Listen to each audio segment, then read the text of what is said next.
मैं गरिमा अग्रवाल आप सभी का वंदन करती हूँ, अभिनंदन करती हूँ। आज हम सुनते हैं पूर्णिमा की कहानी। एक नगर में एक साहूकार रहता था। उनकी 2 बेटियां थी। वह दोनों हर महीने आने वाली पूर्णिमा का व्रत करती थी, लेकिन दोनों बेटियों में बड़ी बेटी पूर्णिमा का व्रत पूरे विधि विधान से करती थी, लेकिन छोटी बेटी व्रत के नियमों का सही ढंग से पालन नहीं करती थी और आधे अधूरे व्रत करती थी। साहूकार की दोनों बेटियां जैसे ही बड़ी हुई, पिता ने दोनों का विवाह करा दिया। बड़ी बेटी के घर में समय पर स्वस्थ संतान ने जन्म लिया। वहीं छोटी बेटी को संतान तो हुई, लेकिन उसकी संतान ने जन्म लेने के तुरंत बाद दम तोड़ दिया।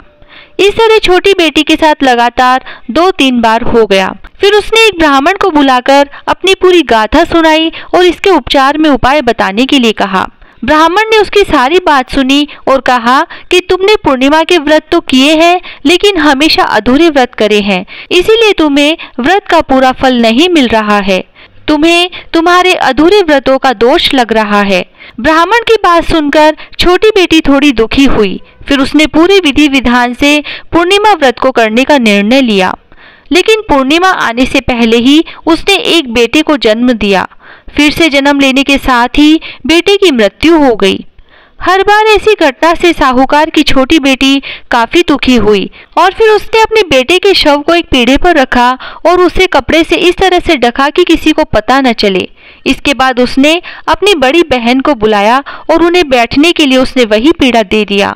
जैसे ही बड़ी बहन उस पीढ़े पर बैठने लगी तो उसके लहंगे का हिस्सा बच्चे में स्पर्श हुआ और वह जीवित होकर रोने लगा। बच्चे के रोने की आवाज सुनकर बड़ी बहन घबरा गई और फिर छोटी बहन को उसने डांट लगाई। बड़ी बहन ने क्रोधित होकर कहा, यह तुमने क्या किया? क्या तुम मुझ पर बच्चे की हत्या का कलंक लगाना चाहती हो? मेरे बैठने से अगर बच्चे की मृत्यु हो जाती तो? बहन के गुस्से को नियंत्रित करते हुए छोटी बहन ने उत्तर दिया, यह बच्चा तो मरा हुआ ही था दीदी, तुम्हारे स्पर्श से ही तो यह पुनर्जीवित हुआ है। हर पूर्णिमा पर जो तुम व्रत और तप किया करती थी, उसके कारण तुम्हें वरदान प्राप्त है और तुम पवित्र हो गई हो। दीदी, अब मैं भी तुम्हारी तरह सभी पूर्णिमा पर विधि विधान से पूजन करूंगी। तभी से साहूकार की छोटी बेटी भी पूर्णिमा व्रत नियम अनुसार करने लगी। इसके बाद इस व्रत के महत्व और फल का प्रचार पूरे नगर में प्रसिद्ध हुआ। जिस प्रकार माता लक्ष्मी और भगवान विष्णु ने साहूकार की बेटी की कामना पूरी कर सौभाग्य प्रदान किया, ऐसे ही हम पर भी आपकी कृपा बनी रहे। जय श्री राधे। बिंदायक जी की कहानी। महाराज बिंदायक जी स्याणा, ल्यावे धन का बाणा, महाराज बिंदायक जी सुधा और भरे धन का कुंडा। महाराज बिंदायक जी भोला, भरे धन का झोला, महाराज बिंदायक जी धाया और ल्यावे धन का गाड़ा।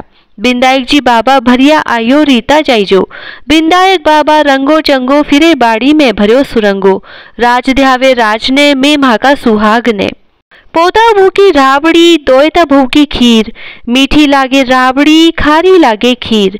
घर साकड़ो दीजो धन मोखलो दीजो, सबका संकट हरजो सबका दुख मेटजो, सबका कारज सिद्ध करजो, सब विपत्तियां से बचाजो, सुख संपत्ति दीजो, लक्ष्मी को वास दीजो, सबकी लाज राखजो, सबका अंधन का भंडार भरजो, हर मनोकामना पूरी करजो। कहता ने सुनता ने हुकारा भरता ने अपने सारे परिवार की रक्षा करजो। सोना की चौकी चांदी का थाल, जी में बैठा हमारा बिंदायक जी महाराज। जय श्री राधे।